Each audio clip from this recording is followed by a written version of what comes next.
Hi, this is अंकुश सक्सेना और मैं आपसे कुछ शेयर करना चाहता हूँ। एक्चुअली मुझे आज 1 महीना हो चुका है पूरा कोविड को ख़त्म हुए और मेरा एक्चुअली आरटी-पीसीआर हुआ था और वो मेरा नेगेटिव आया था। इसलिए मैं थोड़ा-सा लापरवाह हो गया था और लेकिन मुझे खाँसी बहुत बनी हुई थी, इसलिए मैंने डॉक्टर को दिखाया। डॉक्टर बीसी तेलंग जो एमबीबीएस भी हैं, एमडी हैं और प्रिंसिपल हैं right now in medical college Kota. और उन्होंने मेरा ट्रीटमेंट किया। पहले उन्होंने काफ़ी हाइड्रोक्लोरोक्वीन्स और काफ़ी एंटीबायोटिक्स मुझे लगाए। लेकिन फिर जब काफ़ी चीज़ें करने के बाद भी मेरा फ़ीवर नहीं उतर रहा था, तब उन्होंने मुझे कहा कि आप मेडिकल कॉलेज जाइए और रेमडेसिविर का इंजेक्शन लगवाइए। तो मैं वहाँ गया और वहाँ जाकर मैंने सारा प्रोसेस किया जो 5 दिन का होता है डे केयर वार्ड में। और नर्सिंग स्टाफ बहुत अच्छा है, डॉक्टर्स बहुत अच्छे हैं जो काम कर रहे हैं। लेकिन बस थोड़ी-सी प्रॉब्लम यही है कि जो इंजेक्शंस हैं वो टाइम पर अवेलेबल नहीं हो पाते। लेकिन एक्चुअली मेरे केस में ऐसा नहीं था कि क्योंकि मुझे पूरे के पूरे 5 इंजेक्शंस डे वाइज़ लग गए थे। हाँ, तीसरे दिन मुझे ज़रूर कहा गया था कि कोटा में इंजेक्शन ख़त्म हो गए हैं तो जयपुर से मँगा रहे हैं। तब थोड़ा-सा लगा था कि पता नहीं आज इंजेक्शन लगेगा भी कि नहीं लगेगा। लेकिन फिर भी इंजेक्शन लग गया। मैं आपसे सिर्फ़ ये गुज़ारिश करूँगा, मुझे थोड़ा-सा ये ज़रूर लगा क्योंकि एक्चुअली जो हमारे फैमिली मेंबर्स होते हैं वो उस वार्ड में थे और कोशिश कर रहे थे कि अपने पेशेंट को जल्द से जल्द ठीक करके ले जाएँ वहाँ से। लेकिन एक चीज़ है कि भीड़ बहुत है और इंतज़ार कोई करना नहीं चाहता, पेशेंस किसी के पास है नहीं। और मैं आपसे यही गुज़ारिश करूँगा कि सबसे पहले पेशेंस बनाए रखें, क्योंकि जब तक आप पेशेंस नहीं बनाकर रखेंगे, आप कैसे चीज़ों से फ़ाइट कर पाएँगे। दूसरा, जब मैं घर पे आया, तब मुझे ये चीज़ महसूस हुई कि मेरी जो खाँसी है, वो अभी भी बनी हुई है। आज मुझे 1 महीना हो गया, लेकिन अभी भी खाँसी मेरी बनी हुई है और एक्चुअली अगर आपको खाँसी बनी हुई है, तो आप ये ना समझें कि आपको कोविड है, क्योंकि कोविड का जो टाइम पीरियड है, वो 14 डेज़ ही है। लेकिन वो जो इन्फेक्शन है, वो आपके अंदर कहीं न कहीं छोड़ जाता है। फ़ीवर आपको अगर आ रहा है, तो तुरंत डॉक्टर को से संपर्क करें। लेकिन अगर फ़ीवर नहीं है और खाँसी है, तो आप घबराने की ज़रूरत नहीं है।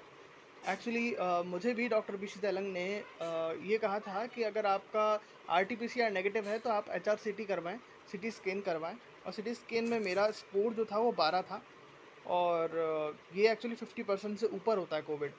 तो इसलिए थोड़ी-सी बात गंभीर थी। लेकिन ऊपर वाले की दया से और आपकी दुआ से मैं ठीक हूँ आज।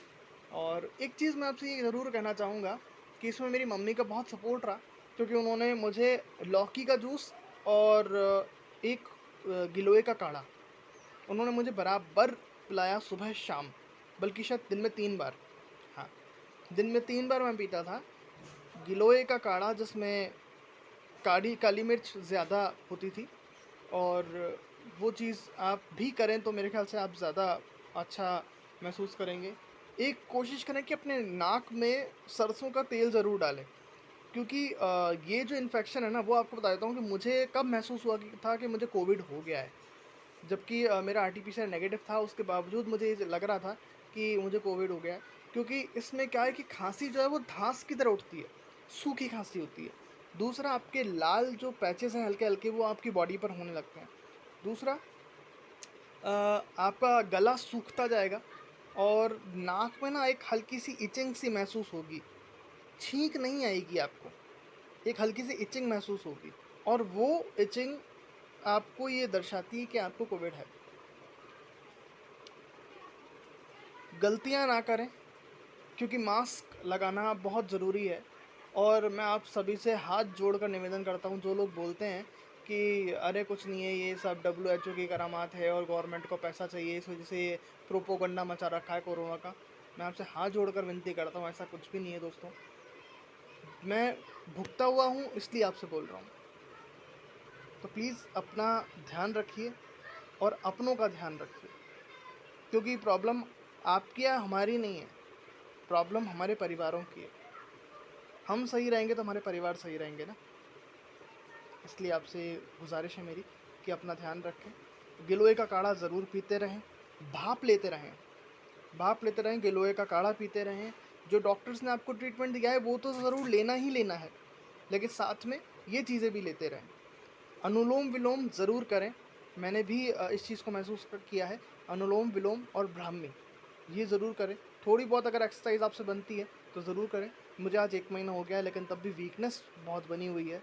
मैं कोशिश कर रहा हूँ कि वीकनेस अपनी जल्द से जल्द दूर करूँ। डाइट के तौर पर मुझे डाइटिशियन है एक, तो उन्होंने मुझे बताया है कि as I am a non vegetarian, तो 2 अंडे सुबह शाम और दूध मैं ले रहा हूँ। प्रोटीन डाइट मुझे ज़्यादा प्रेफ़र की है उन्होंने। तो आप अगर वेजिटेरियन हैं तो आप पनीर ले सकते हैं, पनीर बहुत अच्छा है। दालें ज़्यादा से ज़्यादा खाएँ।